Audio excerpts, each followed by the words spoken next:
Welcome to On Fighting in Thailand, the best news and analysis covering the economics and infrastructure of Muay Thai. I'm Matt Lucas, journalist, commentator, and ex-Muay Thai fighter. Make stronger fighters, make stronger people. So in this episode, we talked to Patrick Rivera of Valor Training Center, also the Muay Thai Business Community and Academy, and he's also had this summit. He's a very important person to me. He's helped this podcast get going, and he's been a real big supporter for me in a lot of my projects. So it's really great that I was able to talk to him about the business and about the sport in this episode. We touch on a lot of different things that I think are really valuable. One of the big things is about the psychology of learning and how we teach people and what we get from them when we teach them. So without further ado, the interview with Patrick. So thank you, Patrick, for coming on the show today. I really appreciate you taking your time out. I know you're a busy guy. How are you doing today, though? I am doing excellent. It's about midnight out here in California right now, and it was a really, really busy day. It's been a busy week. It's been a busy month. It's been a crazy pivoting year, but I'm doing awesome. Thank you. And thank you for having me. Absolutely. Yeah. One of the big reasons why I wanted to have you on the show is because you are so busy with the business of Muay Thai. But let's start a little bit more towards your roots with Valor. You now have 4 locations and potentially opening up more spots. How are you able to manage so many gyms, and what sort of systems go into place with running gyms like this? Yeah, it's crazy that you asked me that, because right before we just started this podcast, and maybe that's why I cut out temporarily, I clicked on an email that was just sent to me tonight about another opportunity, because all these opportunities are popping up. And so that we may even be working on a 5th gym, believe it or not. We haven't even opened up our 4th one yet. So, for me, it's just recognizing openings, recognizing and being ready for opportunities as they arise. And a lot of people, they constantly look for opportunities, but because they're searching so hard, or maybe they've got a certain idea of what that should look like, or maybe they don't even have any idea of what an opportunity looks like, they miss it completely. And I've been in a position over the years to be able to be fortunate enough to be educated to recognize when really once in a lifetime opportunities present themselves. And in my case, it's happened 5 times. So, or maybe even more, so yeah, to answer your question, how do I manage it? Well, one, you have to have systems. You have to have the systems in place. You have to have an awesome staff in place. I really am thankful, because I've been blessed to have a lot of great people that have worked with me over the years. And although, the turnover has been fairly high. Now, again, we've been in business over 10 years now.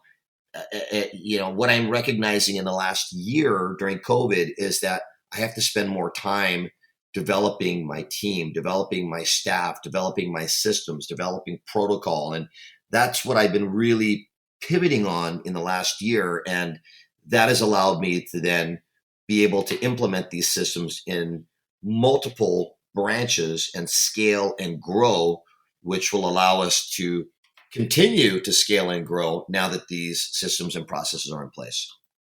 That's a very long-winded answer, so I apologize. No, it totally made sense. Can you tell me maybe something specifically you're doing to sort of develop your staff?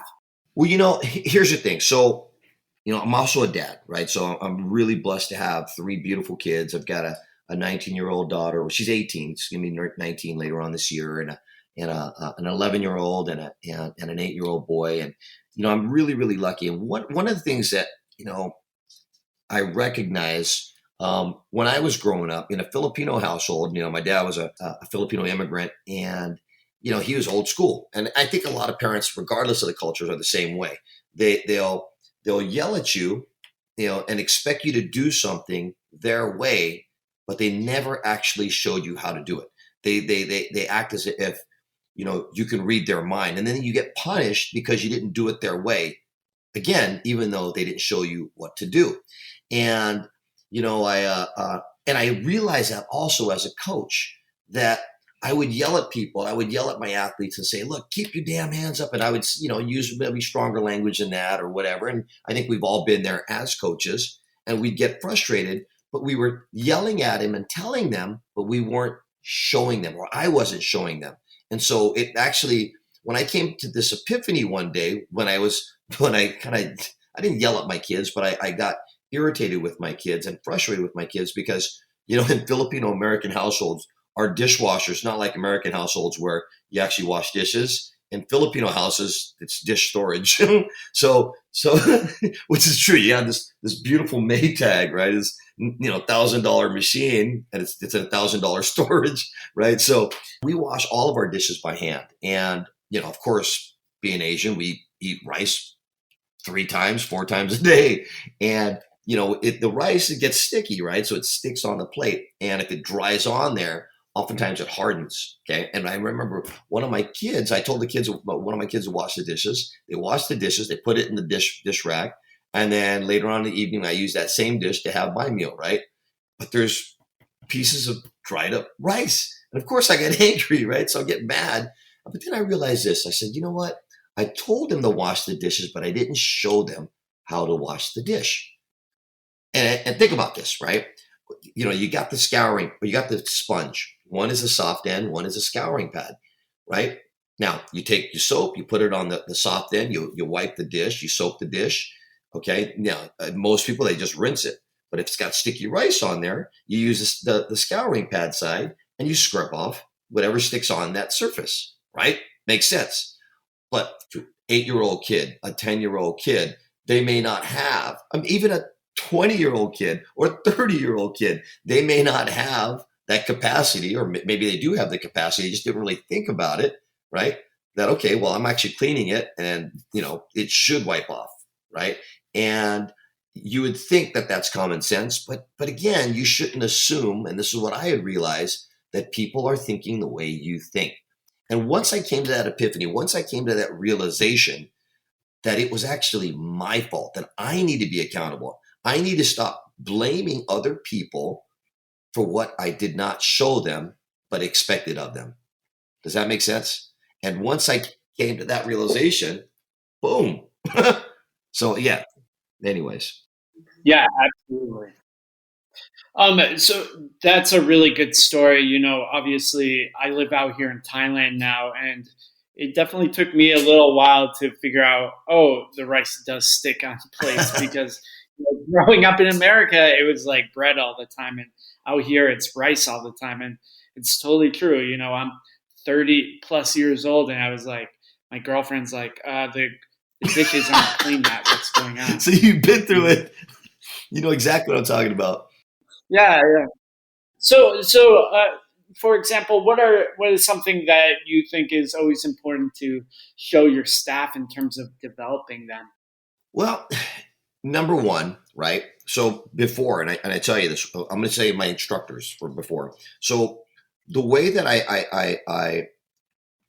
and I was very lucky. A lot of my former staff members had been with me a long time. So they were with me during fight team training, which is, back in the day, it was 2-3 hours every single day. It was just a grind, right? And they would hear me yell ad nauseum to do certain things. And, it would just be, this, just like Tyler, just monotonous, training over and over and over to get that muscle memory in, to keep developing and refining those skills, and over and over and over and over again.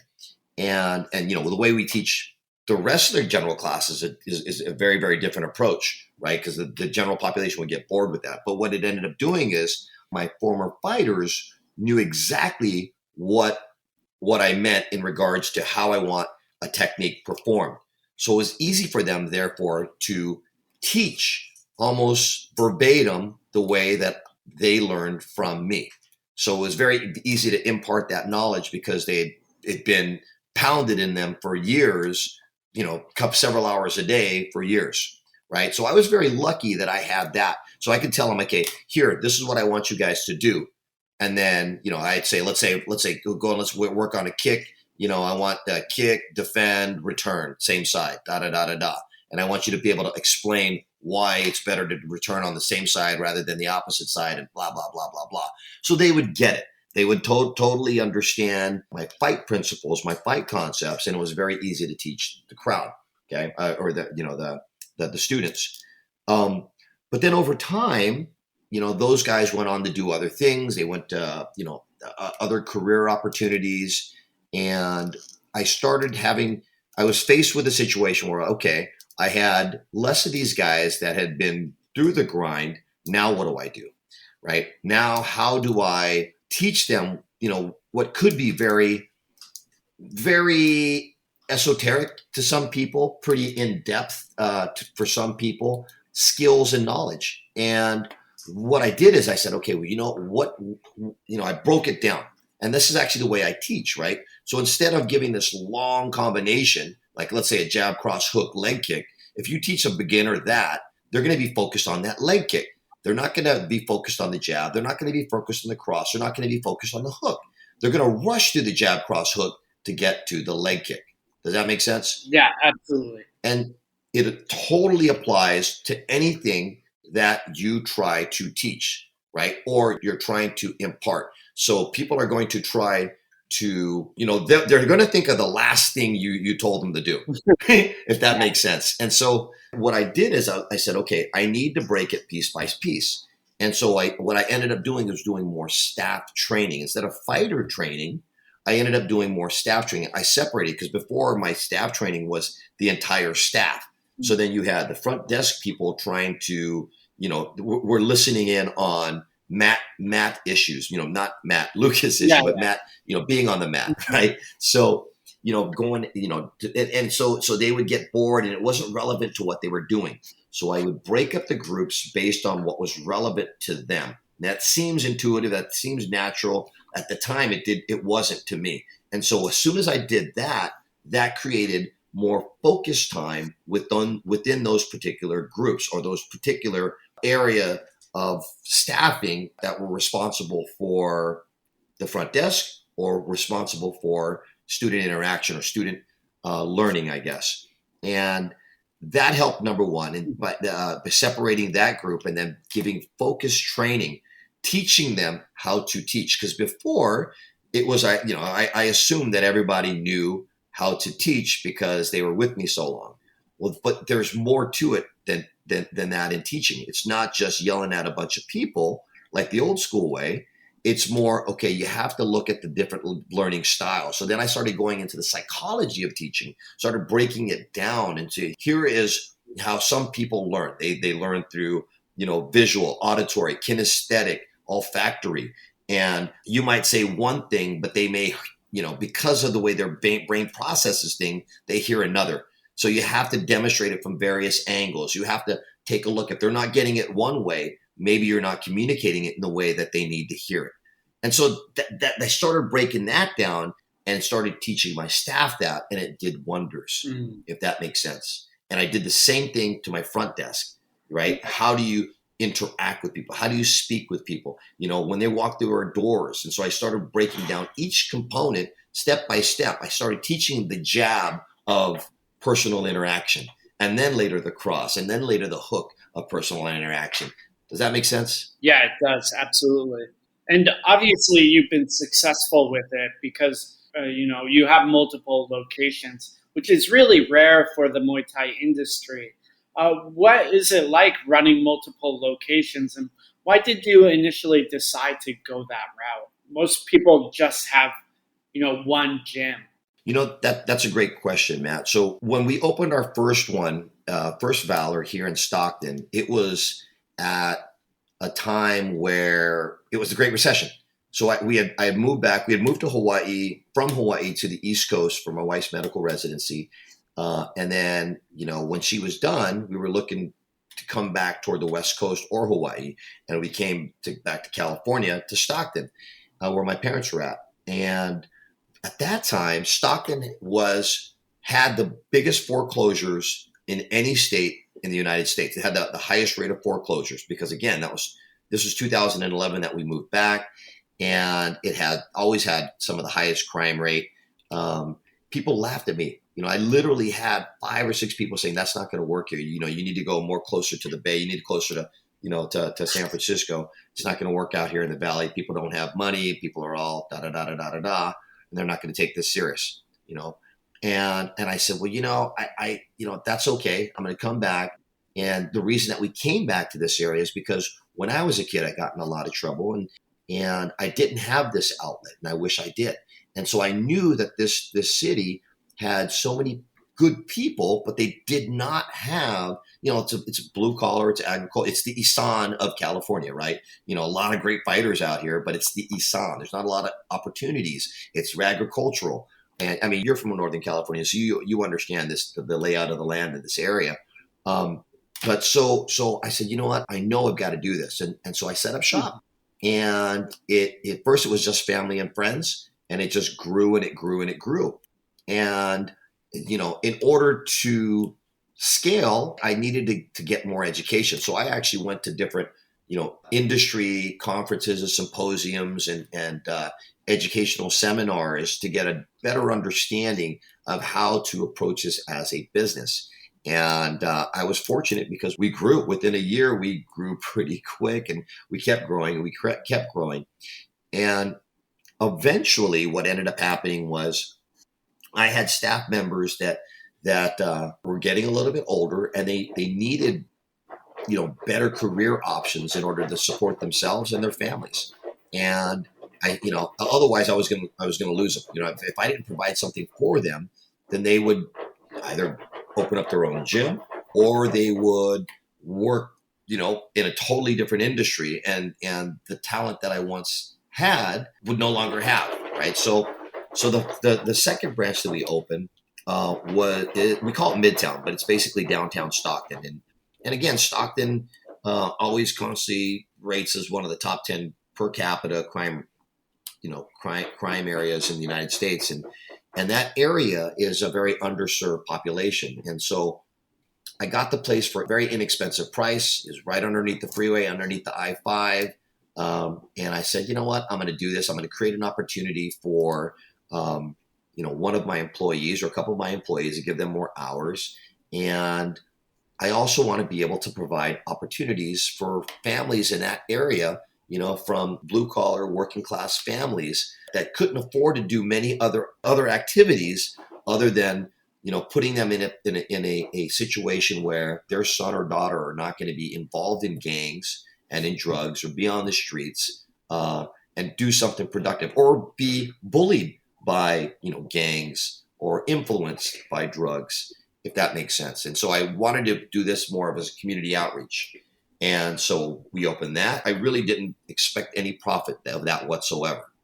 Well, lo and behold, within a year, it started becoming profitable and more profitable and more profitable. And we just, again, implemented business systems. So when I do look to grow, I look to create opportunities. It's not to say, okay, I want to make more money per se. Now that's important. That's a very important component of it. But it's more of like, okay, we have to, create more opportunities for our own team, but opportunities for people who otherwise would not have them and could succumb to being a product of their environment. Yeah, that's always a really admirable mission, and definitely something I admire about you. One of the things that I think has helped you, or that you have helped with a lot, is growing the Muay Thai business community. Just general people's understanding of business now is a lot more. Can you talk about some of the seminars you've done and why you started doing the business community? Yeah, that's a great question. What I find with most Muay Thai people, most Muay Thai people at one point were, this could be a generalization, but I think a lot of Muay Thai people started out in other martial arts. And as those other martial arts learned to become businesses, the quality of what they were, the martial arts that they were providing became diluted. And dare I say, in many terms, it became McDojos, right? And so I think a lot of people were jaded by the business aspect of running an academy, running a gym. Okay. And so they started, you started having this counterculture to that. And if you look at, the growth and development of Muay Thai, you had a lot of people that were the counterculture people of, at least in the United States society, but you could see it all over in the UK. You could see it in Australia. That's changed, obviously, right? But if you look at, all the early pioneer Farangs that were going to Thailand back in the 90s, again, those were kind of like I wouldn't say outcasts, but the rebels, so to speak, pioneer Falang, I guess. And at that time, it was kind of the counterculture to these, 8-year-old black belt factories, that were popping up and still exists, unfortunately, right? And so there's this negative connotation that if you're making money, then you must be a McDojo. You're not making quality. But what they don't realize, what they fail to see, is that, and you and I had this conversation many a time, that Muay Thai is a sport, and a sport is about money. Yes, is it a love of the game? Sure. But in Thailand, it is a business, right? It's a way to put food on the table, to have a roof over the head. Now, there are people that do it for fun. You talk to Koban, and Koban, Luke Chow, Mesatong will say, well, my parents didn't want me to fight. I wanted to fight, right? And there's many other fighters like that too. But for the most part, it's more economics. And what Americans don't realize is that it is a business. And so, in their pride to be counter to what a McDojo is, they say, okay, I'm just going to do this because of the love of the sport. And what ends up happening, they work 2 or 3 jobs to support their gym. They do everything for their fighters. They're losing money. They might lose their relationships because they're spending all their time and their money at their gyms. And, quite frankly, the sport will never grow because it's stuck in obscurity, right? Because you have all these people that are living in this counterculture. And so, again, what do they say? If you want to be successful in business, you just have to find a solution to a problem or a perceived problem. And what Muay Thai can provide is just that. It can provide resolve. It can provide so many benefits, other than physical. It could be emotional. It could be mental. It could, it could be trying to prove something to others or prove something to yourself, in at least in the Western world. And so it provides all these solutions. And if you are going to be there and you're going to invest all your time and invest your money and take those risks of renting out or leasing out a space and outfitting your gym with $15,000, $20,000, $30,000 worth of equipment, then you should actually make fair profit. This is a capitalist world. And so what I quickly realized was, dude, the sport will never grow if people don't know how to run a business. So that's where it basically started. And actually it started even before that. It's even before we had the first Muay Thai Business Academy, or what we called the MBA, and even before we had the Muay Thai Business Summit, which differed than the MBA in that the MBA was more nuts and bolts of how to run a business, how to find a location, how to train staff, how to give an intro lesson, how to charge, how to have a CRM or a customer relations management system that'll help you better organize your clients and your potential clients and even your past clients, right? That's more of a nuts and bolts course. When we flew you out for the Muay Thai Business Summit, that was more with experienced business owners, and it had more of a variety of topics for people that had were more veterans in the industry of Muay Thai, I guess. So that's where it started. It actually started with the Muay Thai Youth Academy. Actually, it started with the YDL. So I'm sure this is going to segue in here somewhere. Hopefully, it's not going in tangents, because it all comes full circle.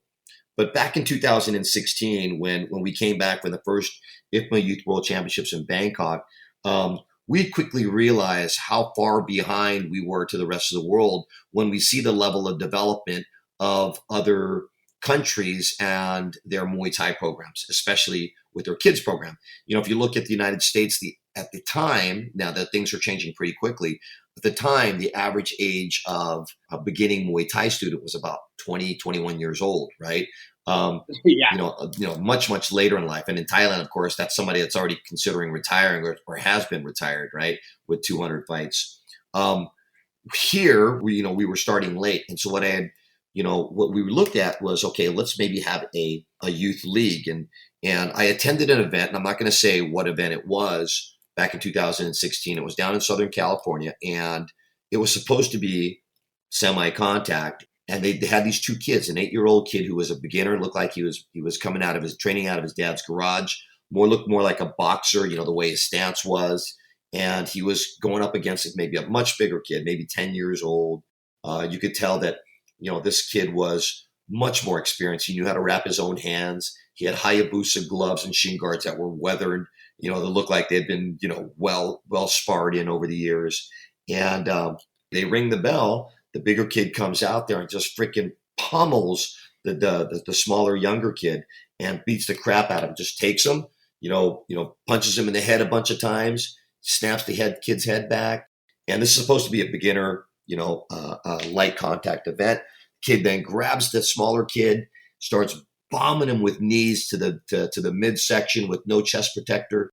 The smaller kid just hits the ground. He bowls over into a fetal position, crying at the same time, where this bigger kid is jumping up and down, and all of that bigger kid's friends are screaming, "Yeah, you effed him up, you effed him up." And I was thoroughly disgusted, and I was, yelling at the refs like, "Dude, you got to stop this." But by that time, it was already too late.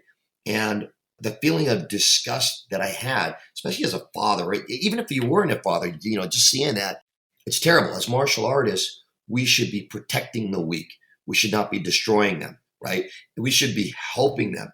And instead, this kid just destroyed other kid's spirit. This kid's now traumatized for life. He's going to heal from those bruises, but mentally and emotionally, that kid will never heal.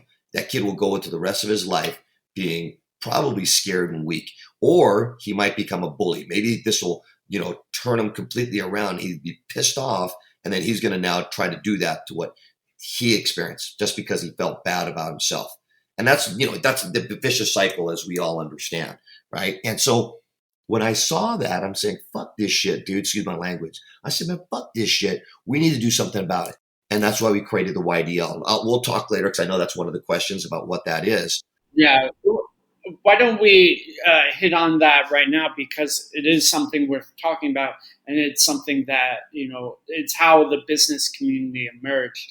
But can you explain what the YDL was, how it did things differently, and how it was structured? Yeah. So the first thing you asked was how, okay, and what it is, what the YDL is, and how it was developed. And, the why was exactly what I just said, I saw this terrible mismatch. I saw more, this exploitation of kids, so to speak, right? And I also saw that the way that the other countries developed their Muay Thai program for the youth was more akin to the way that we develop kids for football or baseball or basketball, okay? It wasn't a fight. It was a sport. Russia, Kazakhstan, Ukraine, these Eastern Bloc countries that are considered the powerhouses of Muay Thai, at least at IFMA, right? We're approaching it more as an athletic endeavor rather than an angry brawl, rather than a fight. And that's the first thing that I recognized in 2016. I'm like, oh, dude, this is totally different than what's done. And then when I came back to California, it confirmed it. And so I said, fuck, dude, we need to do something about this. So that's when I created the YDL. And I said, well, we have to do certain things because, obviously kids are going to develop at different stages. And so what I did is I implemented a lot of things that I was already doing in my own gym. Most Muay Thai gyms that are probably listening to this are really good. They understand how to technical spar and this and that. But the old school way of most gyms, at least coming from a lot of traditional backgrounds, and yes, there's probably still a lot of Muay Thai gyms are like that, but you have more of like the king of the hill attitude where you got this one guy that's beating the crap out of everybody else. But you already see it in Thailand. It's everyone's got to get work in somehow, some shape or form. And what I did, when I started having our kids spar, when I started implementing a youth program at my own gym, was I said, well, it's tough because you have different ages, you have different weights, you have different maturity levels, right? If you look at the way that I break down my kids' classes, and it's more structured to the way that the school system is. When you have preschool, you have kindergarten, you have elementary school, junior high school, so on and so forth. So I break it down because the students could only digest a certain amount of information in only in a certain way. And what I realize is that, it's not only physical, but it's also the maturity levels that make a difference. And the way the traditional tournament or, show or promotion, the way that they match is based on age, height, weight, experience. Okay. The hard part is in a very small pool of, competitors, that's very hard to find. I mean, even to this day, it's hard to find an A class or open class kid with, so that's why we're traveling all over the world to try to find competition, because there's simply not any more competition in the United States for these kids that have 30, 40, 50 bouts, in the United States, right? So they have to travel internationally. Well, you can't always do that. So in Thailand, you can, because there's 50,000 active boxers, right, at any given time. And yes, they match them with, that kid might be, they size them up and they'll say, okay, well, you can go with him, that type of thing. I get it. They could be 10 pounds different. They could be 5 kilos different or whatever. But they can do that, one, because those kids out there are training for different reasons than kids out in the Western world. Those kids have already, proven that they can get in there and they can do something for the most part, right? That they have a certain athletic ability. But in the United States, or even in anywhere Western country in the world, most parents put their kids into these programs because they want them to develop confidence, right? And if you have them sparring somebody that's, you might have a kid that is, you might have 2 kids that are 9 years old. One kid is 4'1", but 110 pounds.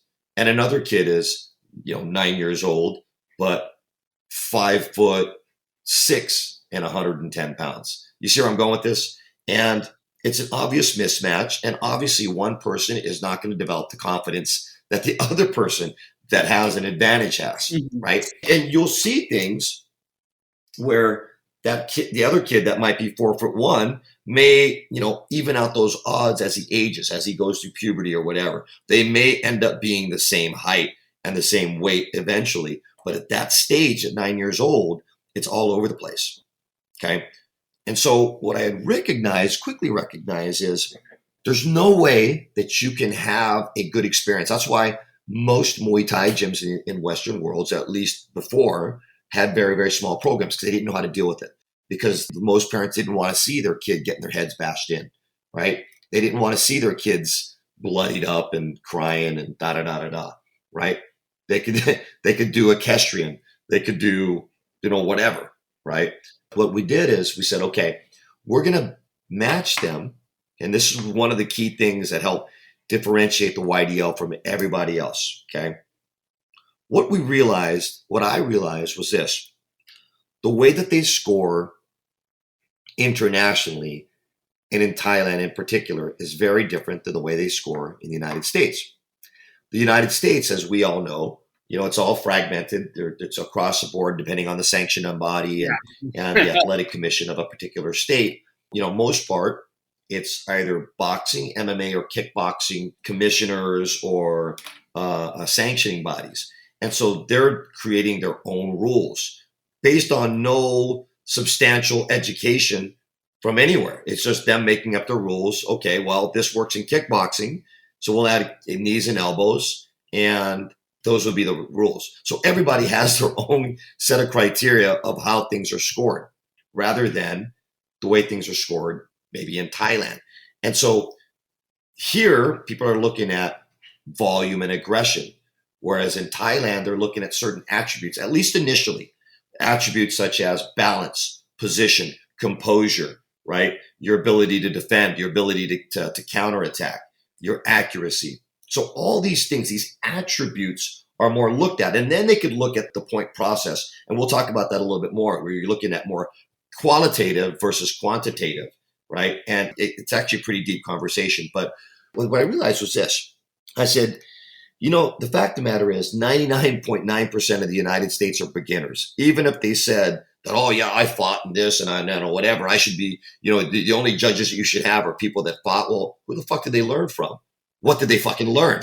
You know what I mean? I think it's the most asinine bullshit, stupid, dumb fuck fucking statement I've ever heard. If you don't know the goddamn rules, I don't care how many fights you have, you don't know the fucking rules, you don't know the scoring criteria, then how can you judge a fight, right? So, okay, again, this is probably another conversation in itself, so I'll go back to the YDL. So what I did is I said, well, look, I said, Strohmeyer, so Stephen Strohmeyer, Dr. Strohmeyer is part of the United States Muay Thai Federation, is one of the head officials. He has tons of experience, super smart guy. I said, look, here's the problem. This is what I want. I want to have a score report, not a scoring, not a scoring sheet, not the must system. It's got to be a score report that now creates direct feedback for the participants, right? So I know this is long, and I apologize, and I hope, if people that are listening, continue to listen, because hopefully you're going to mine out some gold from this. But it gives you a sense of how different this is, right? So what we do is we created a score report that looked at those attributes, and instead of looking, like a clicker, like in amateur boxing back in the day, right? Instead of saying, clicker, in terms of how many punches you had, volume you had, it's more like, okay, the first thing people need to look at is what is their balance. You see it all the time. You see it all in the amateur shows, people just throwing these haymakers or throwing these unset up low kicks or whatever, and, turning around, losing their balance or whatever. And right off the bat, a judge in Thailand could already know that this guy is going to be sloppy. The guy's not going to know what he's going to be doing. And that this guy has no sense of accuracy because he's just throwing blindly in the air, hoping something's going to hit, right? What I said was, okay, let's do this. So Strohmeyer had suggested, let's do a traffic light system. What do I mean by that? So there's red, there's yellow, and there's green. So if you look at an attribute, so let's say balance. Okay, you watch the bout, and if the kid has great balance, then you circle green. That kid got a green light for that particular attribute. If it was okay, if half the time he was balanced and half the time he just kind of fell to the side, or let's say he did a switch kick and then fell forward, right? He might get a yellow light or a yellow box, meaning you need to work on it. It's pretty good, but you need to work on it. Then the red light means that you really need to work on it. Your balance absolutely sucks, right? Mm-hmm. And the beauty of that was you ended up educating everybody. The whole goal was not to offend anybody, because if you tell people that's been doing what they thought was Muay Thai for the last 20 years, and you tell them that this is Muay Thai, they're going to be pissed. They're going to be offended. They're going to say, no, motherfucker, I've been training Muay Thai. I've been fighting Muay Thai for 20 years, right? As always, if you'd like to follow me, you can do so on Instagram, Matt Lucas Muay Thai. I always respond to messages there. I also have the website, matt-lucas.com, or email me at a.matt.lucas@gmail.com. Thanks to all the people that have supported me so far, sharing the podcast, leaving reviews. If you'd like to leave a review, that would be super helpful. You can do so on the iTunes stores. After years of hard work, studying, and being in the game, I published I'm Fighting in Thailand, a guide to the sport in the motherland. Is a Muay Thai encyclopedia. It goes over scoring, matchmaking, picking gym, fight styles, gambling, Muay Thai culture, and more. It contains a series of interviews with long-term expat fighters, including Michael Savas, Willie Whipple, Lisa Brealey, Angela Chang, and others. It is a great guide, educates, and helps guide careers by helping save fighters from costly mistakes. It is a definitive guide and is available on Amazon as an ebook and in print. So go check it out. I'm Fighting in Thailand, a guide to the sport in the motherlands. Okay, not really knowing. But what happened is, by doing this, you give it to the coaches, and I don't know how many times, and they go back and they work on this stuff. I don't know how many times coaches have come up, shook my hand, and say, dude, this is brilliant. I never considered these things, and I didn't tell them what exercises to do to improve balance or their timing or their accuracy or whatever, but they found a way because they knew, because they didn't see these things before. They found a way, because they were good coaches, to make those adjustments in their training regimens to make their athletes better, so that each time, every single session, every event, their athletes improved, right? There was now a metric to now follow and guidelines to follow that now helps them internalize what the rules are rather than memorizing the rules. Does that make sense? Yeah, it does. And, obviously the YDL has played a big role in developing a lot of youth athletes. It just seemed like in the last few years, the youth did very, very well internationally in IFMA and other organizations. But what do you think is sort of the state of Muay Thai right now in the States, and how can it be improved both in the USA and internationally? I know you've hit on a couple really big sort of underlying problems: business, scoring, youth development. But what is sort of the state of it, and what are some of the driving things that like a potentially new movement might need to do? Yeah, what I see right now, because at least in the United States, and the United States represents probably the biggest opportunity for Muay Thai growth in the world ever, right? With 330 million people, with the UFC just leading the way in combat sports and becoming a public company, right? There's so much opportunity. There's so much talent. The problem is that things have been done the way they've been done for the last 20, 30 years, whatever it's been, from its, evolution from kickboxing, right? And, right or wrong or whatever, it is what it is. The big issue is there's lack of clarity. Okay. And I talked about this in one of the Muay Thai business forums that I host. And I talked about it on a Facebook Live. I talked about 3 C's to be successful. The 3 C's that can either make or break you. And those 3 C's are 1, clarity; 2, congruency; 3, consistency. And one thing that I notice, at least in the United States, is that there's a lack of clarity. There's a lack of vision as to what you're trying to achieve. Everybody's just trying to do their own thing. And I know that there's been organizations that have tried to pull everybody together, but if it's ego, if it's money, if it's a combination of both, it's very difficult to get everybody on the same page. And as such, again, everyone's just kind of making up their own rules. And when they do that, when they're making their own rules, when they fight internationally, they're in for a really, really big wake-up call. Yeah, they can go to Thailand and they can get a first round, second round knockout, but we all know that that's more of an economy rather than a real bout, right? But people don't. They put it on their Instagram, assuming that was legit. Again, they're thinking that they're doing well, what we're doing here because of a first round, second round dive that they got in Thailand. They're saying, oh, well, I knocked out a Thai, so it must be legit, right? So that's the problem. We're not going to be able to change that. Certain organizations have done a great job in trying to, get that exposure and that education out. However, the fact of the matter is that's just trying to put a Band-Aid on something that's broken, right? And it's never going to be able to, you're never going to be able to fix it. So there has to be a total paradigm shift in regards to the approach. You can't just do something the same, but a little bit different. It has to be completely different. It has to be a completely different solution, okay, to a problem. Not, okay, here is a half-ass way to provide a Band-Aid to a broken arm, right? I mean, you just can't. You have to now, provide a bionic arm, right? If that makes sense. And yes, a new movement is definitely necessary in this type of situation.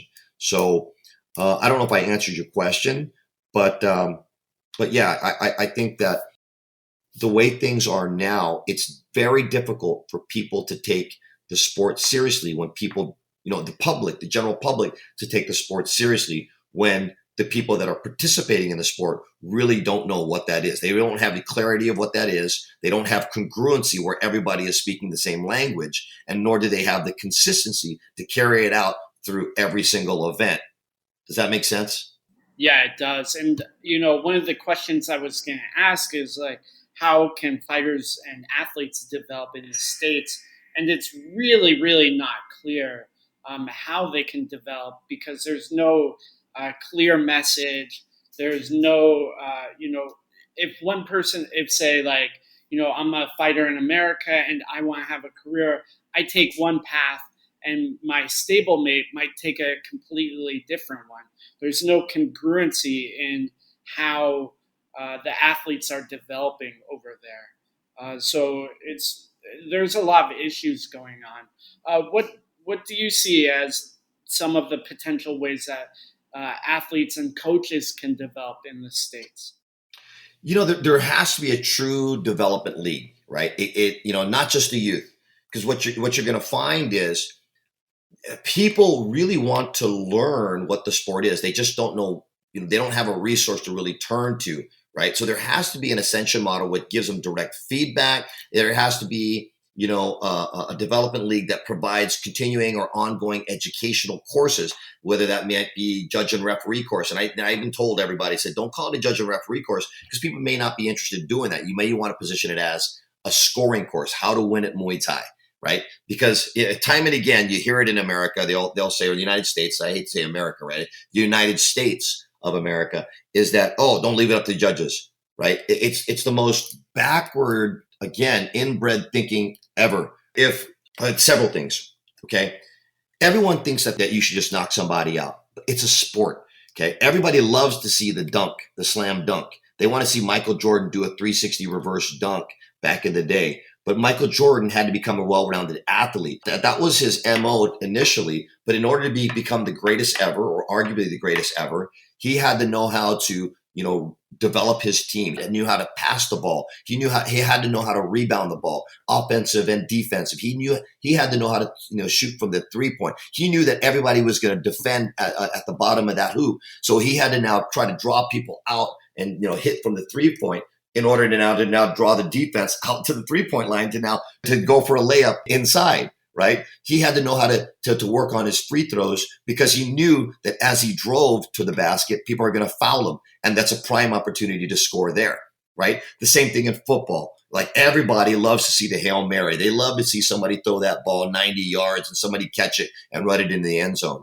But the fact of the matter is you still need to run the ball. You still need to get 2 yards to get toward, your first down, right? You still need to do the short pass. You still need to do the field goal if you're too short, if you're 4th and 10 or whatever, whatever. And the defense is too strong, but you're 30 yards from the field goal and your punter can kick it in there and you get that 3 points. You still have to accumulate points because points, the end game of a sport is to win. And the way you win is through scoring. Same thing with baseball, right? Everybody loves to see this magic home run out of the park. You still need to bunt the ball. You still, to try to get that runner from second to third base. There's all these strategies that people forget in the United States that it is a sport. They only see Muay Thai as a fight. And that's where it makes it infinitely harder to create a true sport when people are thinking of it as a fight, right? And that's number one. And so again, some of the first language that I started using when in the last 5 years that everyone now is using is, you don't refer them as fighters, they're athletes. Have them have, that nomenclature is so important for them to understand and internalize, then to see themselves as athletes first, right? And then yes, you got to fight your way through it, but you're an athlete and you need to treat yourself. You need to treat your body. You need to eat right. You need to run. You need to skip. You need to do the bag work. You need to spar. You need to clinch. You need to drill, blah, blah, blah, blah, blah. And until that's, addressed, then it will just be status quo. It'll be the same thing that we've been doing over and over and over again. But at the same time, what ends up happening is there's this lack, of, yes, people have these promotions. Yes, they have these tournaments. But the tournaments, although they're getting bigger, the quality of the tournaments aren't necessarily getting better. Meaning you're just having people that, are coming from MMA, they're coming from Krav Maga, they're coming from Taekwondo that want to do a Muay Thai event. They're not necessarily, Muay Thai people. And so that's why you see this, there's a big complaint in the Muay Thai community in the United States is that the complaint is, okay, C class is full, but then B class is half, and then A class is even a quarter of that. But that's a true reflection of the number of true Muay Thai gyms in America, isn't it? You know what I mean? So what you have to do is you got to get that exposure. Yes, you have to reach out to those people, but then you provide a league that provides an ascension model, a clear path to growth. If you look at sports, if you look at, baseball, okay, we start off with T-ball, then you go to Little League, Then you go to Babe Ruth. Then you go to high school. Then you got college. Then you can play minor leagues unless you get drafted directly into major leagues, or you just you end your career at college, or you end your career at baseball. Okay, to the foreigner that goes to the United States and tries to watch baseball, it's like watching paint dry. They don't know what the hell they're looking at. They don't know the strategies. You're watching a 3-hour ball game and you're like, dude, this is stupid. Why are Americans watching this? Right? But for those that have played baseball, they're like, fuck, this is awesome. Look at the strategy. Oh, man, you see how they got the bases loaded? Oh, what is he going to do? Is he going to try to knock it out the park? Is he going to try to do a pop fly so they can tag on third and run into home, right, and win the game because it's now that, it's in the ninth inning, they're down in the ninth inning and blah, blah, blah, blah, blah. So if you understand the sport, you're more going to support it. And again, if you look at the MLB, if you look at NHL, you look at NBA, you look at the NFL, these are the most lucrative sports in the world, right? They understand it. And what it stems from is a developmental process that's in place, that has been in place for the last 50 years that Muay Thai does not have.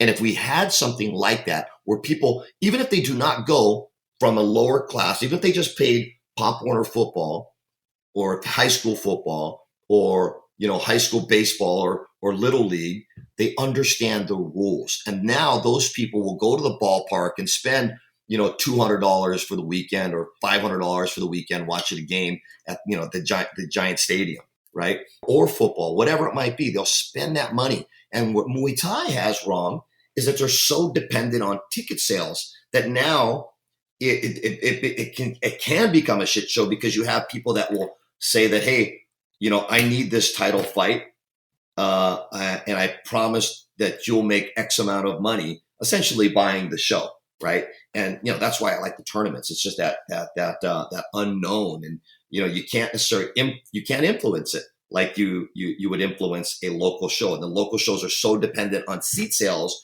that they are susceptible, and it's inevitable for them to be on the take, so to speak, right? So it's flawed. The model is flawed. And the only way that, again, that can change is a paradigm shift in doing things and thinking of things and implementing things and having an ascension model for growth, regardless of the age and development and stage of an athlete. Yeah, you've hit on some very, very good points. We're just rounding down to our last few minutes, so I don't want to take up more of your time. In the last few minutes, is there anything that you wanted to talk about or say that you think would wrap things up, or are important sort of nuggets for people to understand? Again, there's so much I want to say and I could share, and there's just not enough time in any podcast, I guess. But I think it's I think it's growing. I think people have the energy and the enthusiasm. And I think that, having tournaments like the USMTO, like the TBAs, like the WKs, and even the IKF, and, I think it's positive. But what happens is they cannibalize each other because there's a lack of a pool of athletes to choose from. The same thing with local promotions. And the only way, again, what do they say? That the rising tide lifts all boats. You have to create something where everyone's going to benefit. Okay. Everyone, not only the gym owners, not only the promoters, not only the tournament promoters, but also the industry like Combat Corner, like Muay Thai Addict, like In Fight Style, people that now are dependent on this industry for that business to thrive. It now creates all these other opportunities. And again, kind of like the reason I opened up my gyms was to create opportunities. There has to be something that creates opportunities for everybody. And I'm not going to say, let's be kumbaya. And I think people have tried to, let's be kumbaya, my Lord, and try to get everybody together. It's never going to fucking happen. What you have to do is now, provide maybe a neutral entity that's apolitical that provides a platform for everyone to grow. But people have to be open-minded and receptive to it. And once they are, they're going to see the light, and it's going to change Muay Thai for the better around the world. Guarantee it. Yeah, I definitely believe in that. And I really appreciate all the opportunities you've helped create for the sport and for me personally. The podcast wouldn't be here without you and having, helped me out, especially initially, just, giving a little bit of a push to the podcast.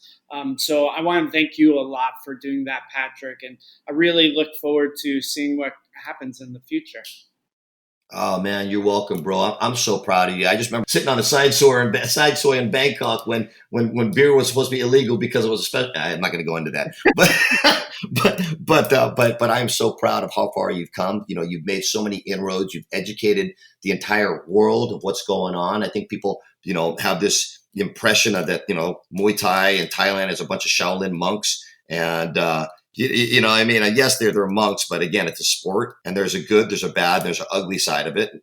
And I think that you're, helping elucidate, these facts and exposing people to what the sport really is. And it's a thing of beauty. So I'm proud of you, man. Thank you, Patrick. And look forward to hearing from you soon. Where can people follow along with you, or, your social media, or how people can see about Valor? I really haven't been developing it lately. I had got my personal one, but I'm not quite sure what, you're going to see on there. It's Patrick Valor. I think it's Coach Valor. And then if you plug in Valor Training Center, you can go in, or Stockton Muay Thai. You can go to Stockton Muay Thai, and then we've got Elk Grove Muay Thai. You can just, plug those in. You can get an idea of how I'm running my business and how things are structured. If you want to hit me up, you're going to see me at the tournaments. You might see me at the shows, and, please say hi. I'd love to talk to you. Awesome. Thank you so much again, Patrick. I look forward to talking to you more in the future. And, maybe one day we can do another podcast, because you definitely have a wealth of knowledge that you're very, generously able to share. Thank you. Thank you, Matt. Thank you very, very much for having me out here. And hopefully people got something out of it, but I hope, letting me speak about what's on my mind. So thank you, brother.